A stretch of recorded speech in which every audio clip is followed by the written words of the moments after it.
नमस्कार, न्याय टीवी में आप सभी का स्वागत है। मैं हूं जूबी निशा। कोर्ट राउंडअप की खबरें अब विस्तार से। बार काउंसिल ऑफ इंडिया ने सभी संबंधित बार एसोसिएशनों के सदस्य सभी अभ्यासरत अधिवक्ताओं की जानकारियां देने की समय सीमा 15 नवंबर 2020 तक बढ़ा दी है। उक्त जानकारियों को सुप्रीम कोर्ट की ई समिति को अवलोकन के लिए दिया जाना है। विभिन्न बार एसोसिएशन और स्टेट बार काउंसिल सहित विभिन्न क्षेत्रों में विस्तार के लिए अनुरोध प्राप्त करने के बाद बीसीआई की सामान्य परिषद ने उक्त फैसला दिया। विचार के बाद अंतिम अवसर के रूप में बार काउंसिल ऑफ इंडिया की जनरल काउंसिल ने सुप्रीम कोर्ट की ई समिति की आवश्यकता के अनुसार मांगी गई देश के प्रत्येक प्रैक्टिसिंग एडवोकेट के विवरण को प्रस्तुत करने की अंतिम तिथि को 15 नवंबर 2020 तक बढ़ाने का संकल्प लिया है। दिल्ली हाईकोर्ट ने narcotics, drugs and psychotropic substance act की धारा 20 और 29 के तहत आरोपित एक व्यक्ति को जमानत दे दी है। कोर्ट ने कहा है कि अभियोजन पक्ष को अपने बयान की आरोपी एक ड्रग एडिक्ट है के समर्थन में कोई भी मेडिकल सबूत दिखाने में विफल रहा। जमानत के फैसले में जस्टिस विभू बाकरू की एकल पीठ ने कहा है कि यह मानने के लिए उचित आधार है कि अभियुक्त को उन अपराधों से बरी किया जा सकता है जिनका उस पर कोई आरोप लगाया गया है।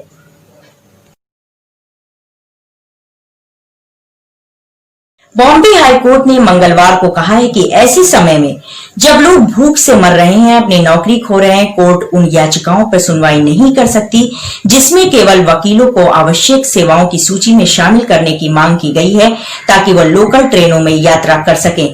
कोर्ट ने कहा है कि हमें ऐसे फार्मूले पर विचार करना होगा जिससे आम जनता को भी फायदा पहुंच सके।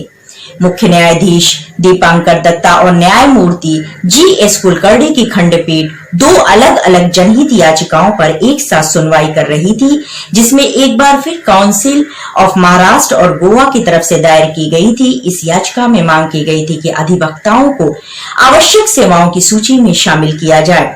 दूसरी जनहित याचिका कंज्यूमर कोर्ट एडवोकेट्स एसोसिएशन की तरफ से दायर की गई थी, जिसमें उपभोक्ता अदालतों में फिजिकल हियरिंग फिर से शुरू करने के लिए निर्देश देने की मांग की गई थी।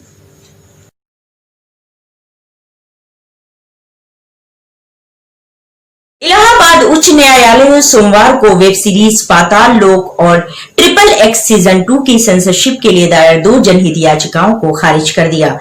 मुख्य न्यायाधीश गोविंद माथुर और न्यायमूर्ति सिद्धार्थ वर्मा की खंडपीठ ने पहले सक्षम अधिकारियों से संपर्क करने के निर्देशों के साथ इन याचिकाओं को खारिज कर दिया। याचिकाकर्ता द्वारा इस याचिका में दिए गए तथ्यों को खारिज करते हुए कोर्ट ने कहा कि यह कानून का एक सुलझा हुआ सिद्धांत है कि मैकमस की प्रकृति में याचिका की मांग करने वाले व्यक्तियों को प्राधिकारी से एक मांग करने की आवश्यकता होती है। ऐसे में व्यवस्थित सिद्धांत से विचलन केवल असाधारण परिस्थितियों में ही किया जा सकता है और ऐसी किसी भी परिस्थिति का ध्यान नहीं दिया जाता है।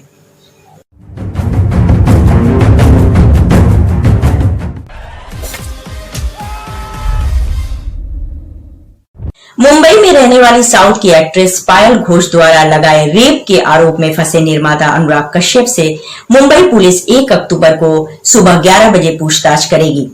बुधवार को कश्यप के खिलाफ मुंबई के वर्सोवा पुलिस स्टेशन में समन जारी हुआ है। सूत्र ये भी बता रहे हैं कि समन में उन्हें पुलिस ने बिना अनुमति मुंबई नहीं छोड़ने के लिए कहा है। हालांकि एक्ट्रेस के आरोपों को कश्यप ने वकील के जरिए एक स्टेटमेंट जारी कर पूरी तरीके से खारिज किया है और उसे बेबुनियाद बताया है।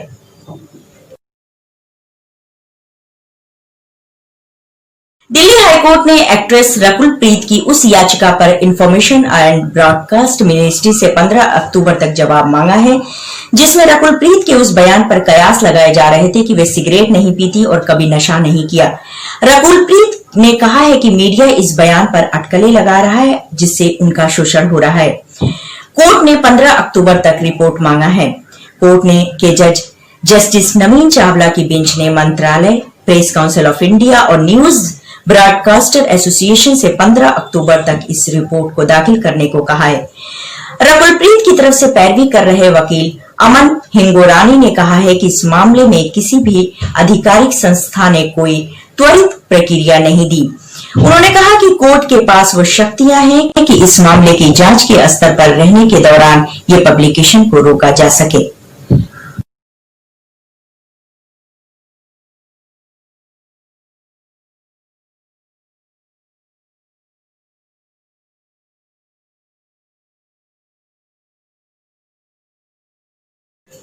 दिल्ली की एक अदालत ने उत्तर पूर्वी दिल्ली में फरवरी में हुए दंगे से जुड़े एक मामले में मंगलवार को 2 आरोपियों को जमानत प्रदान कर दी और कहा कि सिर्फ इस आधार पर उन्हें अनंत काल के लिए जेल में नहीं रखा जा सकता है कि सह आरोपियों की पहचान और गिरफ्तारी अभी बाकी है। अतिरिक्त सत्र न्यायाधीश विनोद यादव ने जावेद और गुलफाम को 20,000 रुपए की जमानत और इतनी ही राशि के मुचलके पर राहत प्रदान कर दी।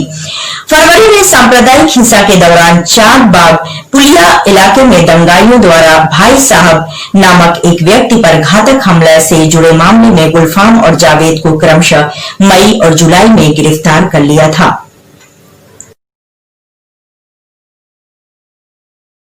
बॉम्बे उच्च न्यायालय ने सूचित किया है कि गोवा में उच्च न्यायालय सहित सभी पीठों में शारीरिक रूप से सुनवाई 1 अक्टूबर से आपराधिक अपील के मामले में केवल 11 बजे से 2 बजे और 3 बजे से 5 बजे के बीच शुरू होगी।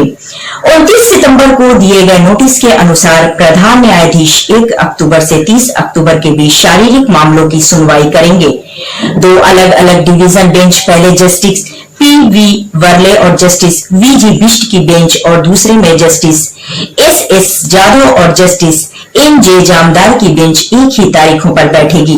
न्यायमूर्ति ए.एस. गडकरी की एकल पीठ और न्यायमूर्ति पी.डी. नायक की पीठ सुनवाई के लिए मामले उठाएगी। यूपीएससी सिविल सर्विस प्री परीक्षा 2020 4 अक्टूबर को ही आयोजित की जाएगी। सुप्रीम कोर्ट ने 4 अक्टूबर को आयोजित होने वाली यूपीएससी की प्रारंभिक परीक्षा कोविड-19 वैश्विक महामारी के मद्देनजर स्थगित किए जाने से इनकार किया है। कोर्ट ने केंद्र से कहा है कि वो वैश्विक महामारी के कारण परीक्षा नहीं दे पाने वाले उन लोगों को एक और मौका देने पर विचार करें जिनके पास यूपीएससी परीक्षा देने का एक बार आखिरी अवसर है। कोर्ट ने 2020 की यूपीएससी सिविल सेवा परीक्षा को 2021 की परीक्षा के साथ आयोजित कराने के आग्रह वाली याचिका को खारिज कर दिया।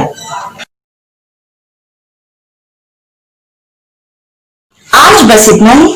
आप बने रहिए न्याय टीवी के साथ। मुझे जुबी निशा को दीजिए इजाजत। नमस्कार।